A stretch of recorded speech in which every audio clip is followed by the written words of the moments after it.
Most trending pair. So can we have Mr. Madhampatti Rangarajan and Gopi Anna on stage?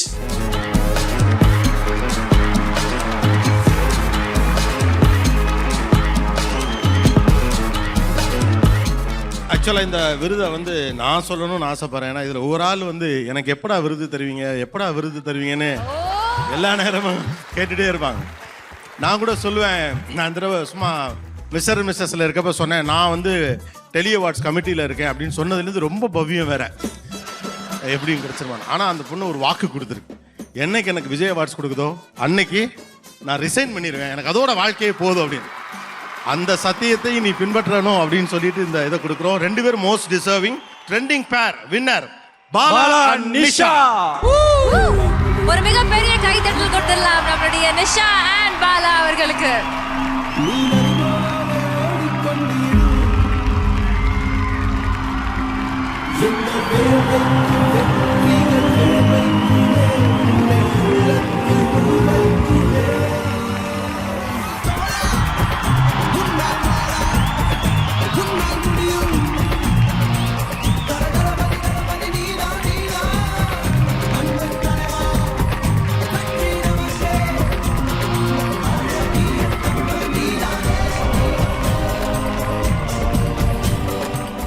Trending pair of the year goes to Arundhagi Nisha and Bala.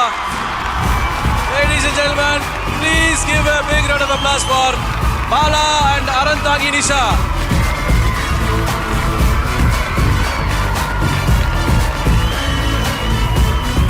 So thank you so much. உண்மையிலேயே ரொம்ப நாளாகவே வந்து நான் டீமில் எல்லார்ட்டையும் கேட்டுகிட்டே இருப்பேன், award கொடுங்க. இப்போ மிஸ்டர் அண்ட் மிஸ்டர் சின்னத்திரை பண்ணிகிட்டு இருக்கும்போது கூட நடுவில் ஏதாவது தொய்வு ஏற்படும் போது துர்கா வந்து காதில் சொல்லுவான், the best anchor award goes to நிஷாக்கா.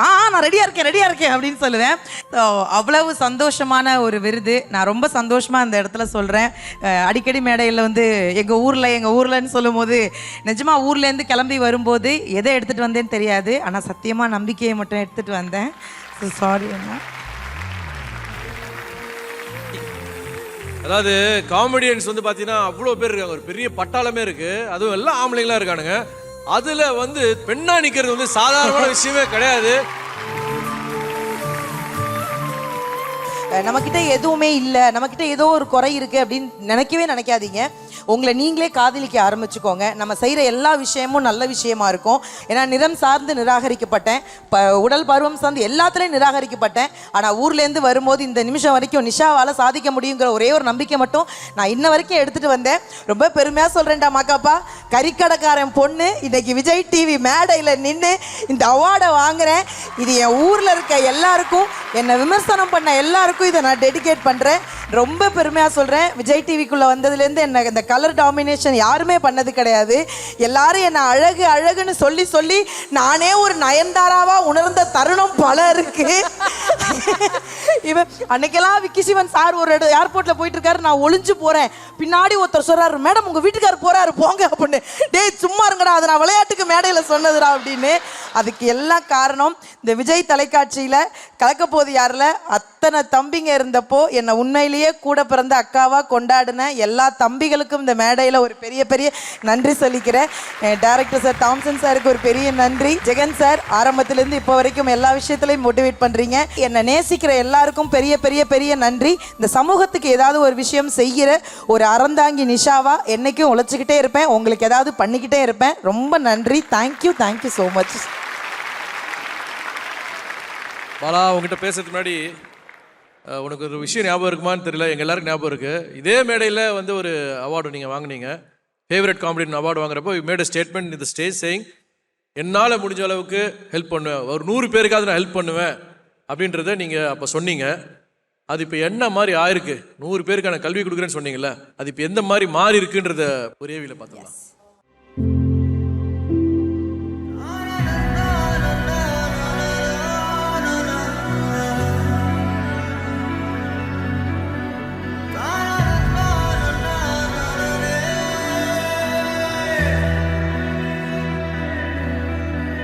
ஏன்னா எங்கள் வீட்டுக்கு விட்டு போகும்போது என் பசங்களாம் ரொம்ப சின்ன பசங்க.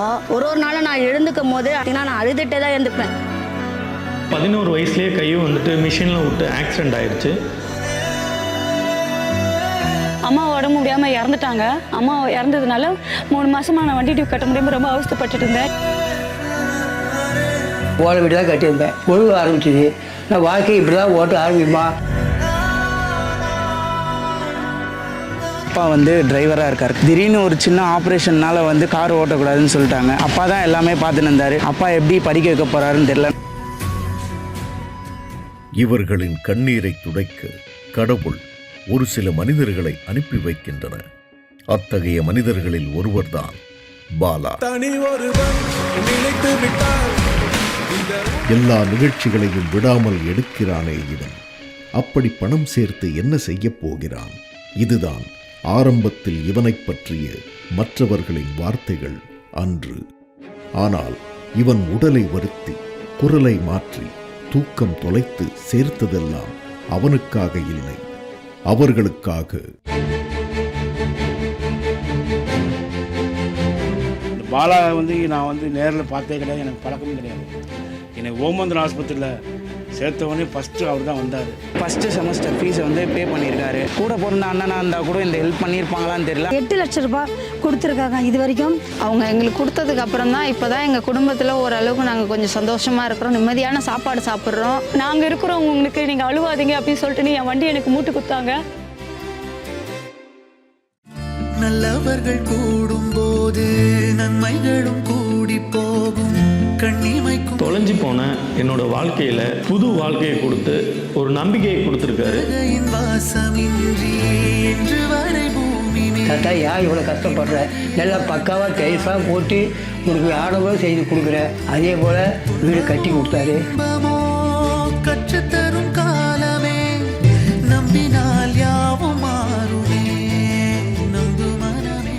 தாகத்தில் தவித்தவர்களுக்காக குடிநீர் ஏற்பாடு செய்து கொடுத்தது இந்த கை. கோட்டக்கழப்பம் கிராமத்தில் குடிநீர் பிரச்சனை கொஞ்சம் அதிகமாக இருந்துச்சு. வந்து ரொம்ப சுண்ணாம்பு கலந்து தண்ணியாக இருக்கும். அந்த சுண்ணாம்பு சத்து அதிகமாக இருக்கிறதுனால கிட்னி ப்ராப்ளம், ஏகப்பட்ட நோய், ஏழை எளிய மக்கள் நிறைய பாதிக்கப்பட்டிருக்காங்க. எங்களுக்கு வந்து இந்த மாதிரி ஆரோ வாட்டர் சிஸ்டம் போட்டு கொடுத்தாரு. தண்ணி வாங்கிட்டு நாங்கள் நல்லா இருக்கிறோம். உன்னை பற்றி நல்ல பெருமையாக நாங்கள் வீட்டில் கூட பேசிக்குவோம்.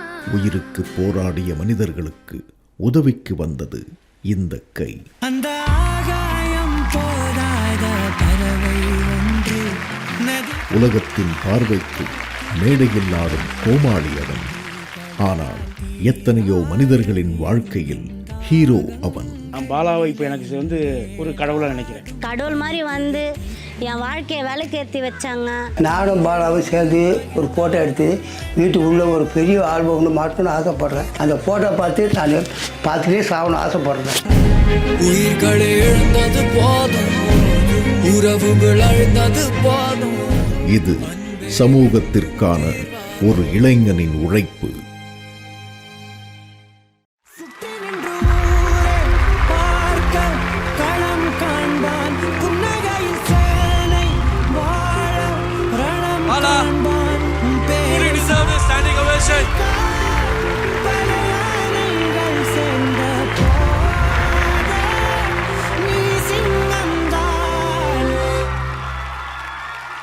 அந்த ஆகாயம் போதாத பறவை ஒன்று.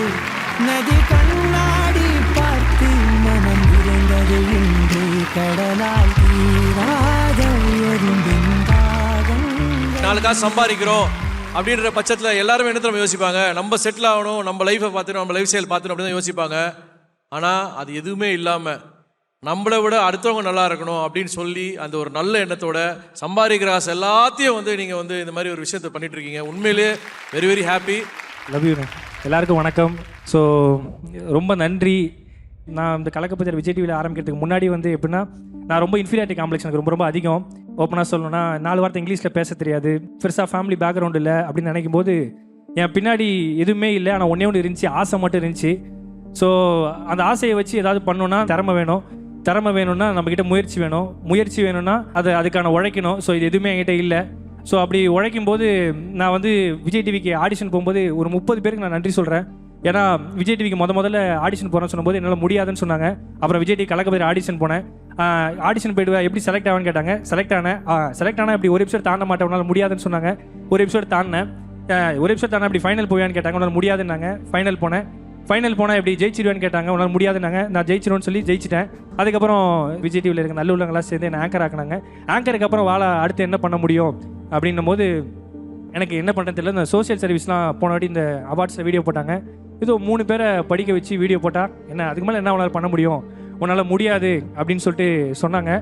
முடியாதுன்னு சொன்னோடனே எனக்கு சரி பாலா அடுத்து என்ன, பாலா நோவே அப்படின்னு சொன்னோன்னே இப்போ எல்லாருமே பார்த்தீங்கன்னா பாலா நோவே இல்லை. இப்போ சமீபத்தில் நார்வே ஃபிலிம் ஃபெஸ்டிவலில் புரட்சி கலைஞர் விஜயகாந்த் சார் அவார்டு எனக்கு கொடுத்தாங்க. ஸோ அப்படி நான் போயிட்டே இருக்கும்போது நீ என்ன பண்ணுவ, இதுக்கு மேலே உன்னால் என்ன பண்ண முடியும் யோசிக்கும் போது என்னையும் நான் போகிற இடத்துக்குலாம் என்னையும் ஒரு ஆளாக மதிச்சு நிறைய தாய் குழந்தைகள் மனுலாம் கொடுக்குறாங்க. அந்த மனுவை படிக்கும்போதே வந்து பார்த்தீங்கன்னா அது என்ன சொல்கிறதே தெரியுது. ஒருத்தவங்க வந்து ரத்தத்திலலாம் மனு எழுதி எனக்கு அமிச்சாங்க. எங்கள் வீட்டில் இருக்குது. ஓப்பனாக சொல்லணும்னா நான் இது வந்து மனசத்தோடு சொல்கிறேன். முன்னாடி சம்பாதிக்கிறது ஹெல்ப் பண்ணேன். இப்போ ஹெல்ப் பண்ணுங்கிறதாக ஓப்பனாக சொல்ல சம்பாதிச்சிட்டு இருக்கேன். இது சரி கேட்கலாம், எல்லாம் பண்ணுறேன் எதுக்கு வீடியோ எடுத்து போடுறேன். ஓப்பனாக சொல்லணும்னா தமிழ்நாட்டில் இப்போதைக்கு நான் போடுற வீடியோவை பார்த்து இன்ஸ்பயர் ஆகி 20 லட்ச ரூபா சீட்டை ஒரு ப்ரைவேட் காலேஜில் அப்பா அம்மா இல்லாத குழந்தைங்களுக்கு வந்து ஃப்ரீயாக கொடுக்குறாங்க. அதை தாண்டி சமீபத்தில் ஒரு கேன்சரால் ஒரு அக்கா வந்து எனக்கு ரொம்ப அவதிப்பட்டாங்க. அவங்கள பற்றி ஒரே ஒரு ஸ்டோரி தான் போட்டேன். அதை பார்த்துட்டு நம்ம தமிழ்நாட்டில் இருக்க மிகப்பெரிய ஒரு மருத்துவ நிறுவனம் அவங்க வறுமையில் இருந்தாங்க. வெறும் 10 லட்ச ரூபாய்க்கான விஷயத்தை வெறும் 20,000 ரூபாயில் எனக்கு முடிச்சு கொடுத்தாங்க. ஸோ இந்த வீடியோ பார்த்து அவங்களாம் இதை பார்த்தா இன்ஸ்பயர் பண்ணுறேன், இதை பார்த்தா இன்ஸ்பயர் பண்ணுறேன்னு நினைக்கும் போது எனக்கு ரொம்ப சந்தோஷமாக இருக்குது. அதை தாண்டி இந்த ஆம்புலன்ஸ் விஷயம்லாம் போடுறாங்க. அதெல்லாம் எனக்கு ஏன் இதெல்லாம் ஆம்புலன்ஸ்லாம் பண்ணுறேன், நீ வீடு கட்டி சந்தோஷமாக இருக்கலாம்ல, உனக்கு என்னடா பருப்பு, நீ என்ன பெருசாக கீஸ்டியா, உனக்கு என்ன ஆம்புலன்ஸ்லாம், நீ என்ன பண்ணுற, என்ன சாதிச்சிட்ட, உனக்கு என்ன பேக்ரவுண்ட் இருக்குது, நீ இதெல்லாம் பண்ணுற. நான் ஆம்புலன்ஸ் கொடுக்கும்போது சாதாரணமாக தான் கொடுத்தேன். ஆனால் இந்த ஆம்புலன்ஸ்னால என்னுடைய மொத்தம் 5 ஆம்புலன்ஸு, அதில் 4 ஆம்புலன்ஸில் இது வரைக்கும் அதில் உயிர் பிழைத்தவர்கள் எண்ணிக்கை 1100. இந்த வருஷத்தில் குழந்தைங்க பிறந்திருக்கு. இது வரைக்கும் 180 குழந்தைங்க அதில் பிறந்திருக்கு. ஸோ இதெல்லாம் நினைக்கும் போது நான் என்னென்ன பண்ணேன் அப்படின்னு கேட்கும்போது நான் வந்து நாளைக்கே ஃபீல் அவுட் ஆனால் ஜாலியாக ஃபீல் அவுட் ஆவேன். ஒரு சிலர் வந்து நம்மள்ட்ட சொல்லும்போது என்னன்னா, நீ இப்படிலாம் பண்ணுகிற ஒரு பெரிய ஆள் ஒருத்தர், நீ கண்டிப்பாக சிக்னலில் தான்ப்பா பிச்சை எடுக்க போகிற, கண்டிப்பாக இப்படிலாம்ப்பா ரொம்ப கஷ்டம்ப்பா, இப்படிலாம் பண்ணா நான்லாம் எவ்வளோ பண்ணிக்கிறேன் தெரியுமா அப்படிலாம் சொன்னாங்க. நான் சிக்னலில் பிச்சை எடுக்கிறேன். அதே சிக்னலில் என்னுடைய ஆம்புலன்ஸ் வரும், 5 ஆம்புலன்ஸ் வரும். அதே சிக்னலில் என்னுடைய இலவச ஆட்டோ வரும். அதே சிக்னலில் 10 இன்ஜினியர் வருவார். அதே சிக்னலில் 25 ஸ்கூல் பசங்க வருவாங்க. இவங்கெல்லாம் இந்த சிக்னலில் வராங்கன்னா அந்த சிக்னலில் நான் பிச்சை எடுக்க கூட தயார், நான் சொல்கிறேன்.